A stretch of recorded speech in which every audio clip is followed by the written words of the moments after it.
Welcome back. আশা করি আপনারা সবাই ভালো আছেন, আমিও ভালো আছি।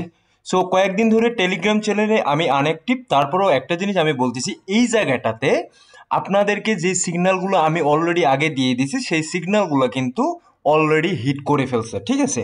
সো এখন কথা হচ্ছে, এই কয়েকদিন কেন আমি সিগন্যাল দিলাম না, এর কারণটা হচ্ছে আপনারা ভালো করেই জানেন যে মার্কেট যেই জায়গাটাতে পাম্প করবে সেই সময়টাতে আসলে সিগন্যাল দিয়ে বা ওই সিগন্যালটা আমার কাজ করতেছে, ওই সিগন্যালটা প্রফিট দিবে এমনটা কিন্তু না।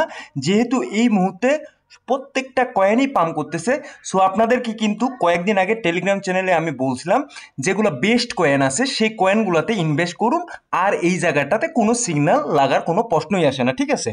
এটা হচ্ছে প্রথম কথা। এখন কথা হচ্ছে যে মার্কেট হঠাৎ করে এত মুভমেন্ট, এত ভালো একটা মুভমেন্ট, আজকেও নতুন করে অল টাইম হাই তৈরি করছে বিটকয়েন। 123 $1,23,000 উপরের দিকে চলে গেছে বিটকয়েন। এবং পাশাপাশি আমরা যদি ইথিরিয়ামের দিকে দেখি, এক্সআরপি বলুন বা অন্যান্য যে কয়েনগুলো আছে, প্রত্যেকটা কয়েনই কিন্তু এই জায়গাটাতে মোটামুটি ভালো রকমের একটা ভালো জায়গায় আছে, ঠিক আছে। সো কারণটা কি, কাহিনীটা কি, এই বিষয়গুলো নিয়ে আলোচনা করব। এবং সামনের দিকে কিভাবে মার্কেটের মুভমেন্ট আসতে পারে, কি করতে পারে মার্কেট, এই বিষয়গুলো নিয়েও কিন্তু এই জায়গাটাতে আলোচনা করব। সো প্রথম অবস্থায় যেই বিষয়টা আলোচনা করব, হঠাৎ করে মার্কেটের এই পাম্পটা কি কারণে। দেখুন, প্রথম অবস্থায় এই জায়গাটাতে যদি আপনারা ইটিএফ থ্রো ব্ল্যাক রকের বাইংটা এই জায়গাটাতে যদি আপনারা দেখেন, এখানে মনে করেন যে এখানে মিলিয়ন মিলিয়ন US ডলারের এই জায়গাটাতে বাইং করতেছে, কে? ব্ল্যাক রক বাইং করতেছে। পাশাপাশি অন্যান্য যে কোম্পানিগুলো আছে, ফ্যাডেলিটি, আরকাম থেকে প্রত্যেকটা কোম্পানি এই জায়গাটাতে বাইং করতেছে। দ্যাটস ওয়াই কিন্তু মার্কেটের মধ্যে হিউজ পরিমাণে একটা বাইং প্রেশার আসছে এবং মার্কেটে ভলিউম জেনারেট হয়েছে বিধায় কিন্তু মার্কেট একটা বড় মুভমেন্ট ক্রিয়েট করছে, ঠিক আছে। এখন এটা তো গেল একটা প্রাথমিক, তারপর আরও যে কতগুলো বিষয় আছে সেই বিষয়গুলো নিয়েও আমি এই জায়গাটাতে আলোচনা করি। সো প্রথম কথা হচ্ছে, আপনারা অলরেডি জানেন, এই বিষয়টা নিয়ে আমি কাভার করি নাই, বাট আপনারা অলরেডি জানেন যে ফেডের যে চেয়ারম্যান আছে জেরম পাওয়েল, তিনার কিন্তু রিজাইন দেওয়ার একটা পসিবিলিটি আছে। এবং তিনি যদি রিজাইন দেন, তার মানে এখানে বুঝতে হবে যে অর্থনীতি, এবং যদি আপনি বলেন যে পুরো স্টক মার্কেট বলেন বা আদার যে মার্কেটগুলো আছে, এগুলোর কিন্তু অর্থনীতি চাঙ্গা হবে একটা মাত্র কারণে, সেই জায়গাটার কারণটা হচ্ছে রেড কার্ড, ঠিক আছে। জয়াম পাওয়েল কিন্তু এই জায়গাটাতে রেড কার্ড করতেছেন না তার আমেরিকার অর্থনীতি স্থিতিশীল রাখার জন্য, বাট এই জায়গাটাতে উনি যদি রিজাইন করেন, রিজাইন করার পরেই কিন্তু যিনি আসবেন উনি হচ্ছেন একজন ডোনাল্ড ট্রাম্পের একনিষ্ঠ লোক। সো ডোনাল্ড ট্রাম্প এই জায়গাটাতে যেটা বলবে সেটাই তিনি করবেন, এবং দ্যাটস ওয়াই কিন্তু মার্কেটের মধ্যে কিন্তু একটা বড় রকমের পাম্প আমরা দেখতে পাচ্ছি, ঠিক আছে। এটা গেল। এখন দেখুন, গত কয়েকদিনের মধ্যে যদি আমি দেখি, গত উইকলি আমি টাইম ফ্রেমে আছি, উইকলি টাইম ফ্রেমে যদি আমি এই জায়গাটা দেখি, এক একটা কয়েন 100%, 150%, 200% করে কিন্তু এই জায়গাটাতে পাম্প করছে, ঠিক আছে। সো এই জিনিসগুলা আপনারা এখন চিন্তা করেন যে ক্রিপ্টোকারেন্সি মার্কেটে যারা আপনারা হতাশায় ছিলেন বা কয়েকদিন আগে তো গালিগালাজে একদম ভরপুর করে দিছিলেন, তারা এখন এই মুহূর্তে কি ফিল করতেছেন? এই মুহূর্তে যে মার্কেটের কন্ডিশন বা মার্কেটের যে সিনারিও, এই জায়গাটাতে কিন্তু আপনারা এক্সপেক্ট করেন বা প্রত্যাশা করেন, এই কারণে প্রত্যাশা করেন যারা মার্কেটে টিকে আছেন, যারা মার্কেটে টিকে আছেন তারাই কিন্তু এই জায়গাটাতে ভালো কিছু আজকে করতেছেন, ঠিক আছে। যারা মার্কেট থেকে ছিটকে গেছেন তারা কিন্তু এই জায়গাতে আফসোস করা ছাড়া আর কোনো কিছু থাকবে না। এক্সেলেমের কথা ধরি, এই জায়গাটাতে কিন্তু 92-100%-এর মতো পাম্প করছে। এই জায়গাটাতে আমি যদি অন্যান্য কয়েনগুলো বলি, এক্সআরপি বলেন বা ফাট বলেন বা লিঙ্ক বলেন বা রেন্ডার বলেন, প্রত্যেকটা কয়েনে কিন্তু 20%, 25%, 30% পাম্প করছে, ঠিক আছে। এমন না যে এই জায়গাটাতে পাম্প করেনি। যেগুলো বেস্ট কয়েন আছে, নিয়ার প্রোটোকল, এই জায়গাটাতে আপনি দেখেন যে এই জায়গাটাতে আপনার আপনার 21%, 30% পাম্প করছে, ঠিক আছে। কার্ডানো এখানে 30%, পেপে 25%, আইসিপি 15%, ঠিক আছে। গালা 23%, অ্যালগো 58%।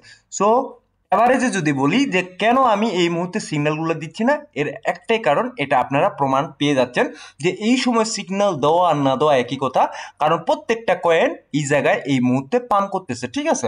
সো এখন কথা হচ্ছে যে সামনের দিকে ইন ফিউচার কি হচ্ছে বা কি হতে যাচ্ছে মার্কেট। দেখুন, অ্যাডপশনের কথা যখন আমি বলছিলাম যে অ্যাডপশন হচ্ছে মার্কেটের মধ্যে আরো মানি জেনারেট হচ্ছে, মানি আসতেছে, ইনজেক্ট হচ্ছে, যার ফলে কিন্তু ক্রিপ্টোকারেন্সি মার্কেট লং সাস্টেনেবল একটা মার্কেট। এবং যে জায়গাটা আছে, এই জায়গায় কিন্তু আরো হিউজ পরিমাণ রিটার্ন পাওয়ার পসিবিলিটি আছে। বাট এই জায়গায় কথা আছে, কথাটা হচ্ছে, যদি আপনি রুলস এবং রেগুলেশন রিস্ক ম্যানেজমেন্ট করে না করেন, আমি কিন্তু বারবার এই কথাটা বলি, তাহলে কিন্তু আপনাদেরকে চরম ভোগান্তিতে পড়তে হবে। ঠিক আছে, প্রত্যেকটা কয়েন যখন বাইং করবেন অবশ্যই এই জায়গাগুলোতেও কিন্তু এসএল লাগাবেন। আপনি বলতে পারেন যে ভাই আমি তো স্পটেই ইনভেস্ট করবো, আপনার এসএল এর দরকার কি? না, এই জায়গাটা তো এসএল এর দরকার আছে।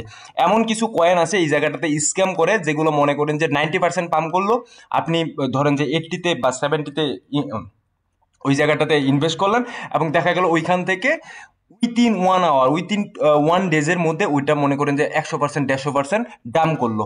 সো এই ভলাটিলিটির কারণেই কিন্তু আপনাদেরকে অ্যাসেল লাগাইতে বলছি। বাট এই জায়গাটাতে যেগুলো ভালো কয়েন আছে, যেমন বিটকয়েন বলেন বা ইথিরিয়াম বলেন বা বিএনবি বা সোলানা, ঠিক আছে, ডস, আরও কিছু কিছু কয়েন আছে, সেই কয়েনগুলোতে যদি আপনারা ইনভেস্ট করেন তাহলে কি হবে, এই কয়েনগুলো কিন্তু মোটামুটি একটু সাস্টেনেবল, এবং মোটামুটি এই কয়েনগুলো ভালো একটা ওইভাবে স্ক্যাম করার পসিবিলিটি আপাতত তো দেখতেছি না। বাট তারপরও আমি বলবো নিজের সেফটি এবং সিকিউরিটির জন্য কিন্তু এই জায়গাগুলোতে আপনারা এসএলগুলো লাগাইতে পারেন। ঠিক আছে, এটা আমার মত।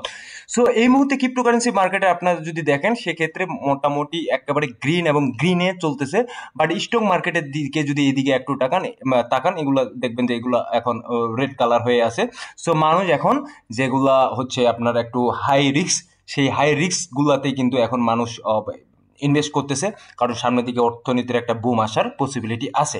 সো এখন কথা হচ্ছে বিটকয়েন কি করবে। বিটকয়েন অলরেডি কিন্তু আমরা দেখলাম, অলরেডি বললাম যে 1,23,000-এ চলে গেছে, এবং এটা 1 ডে টাইম ফ্রেমে, 1 আওয়ারের টাইম ফ্রেমে আছে। সো মার্কেটে একটু কারেকশন নিচ্ছে।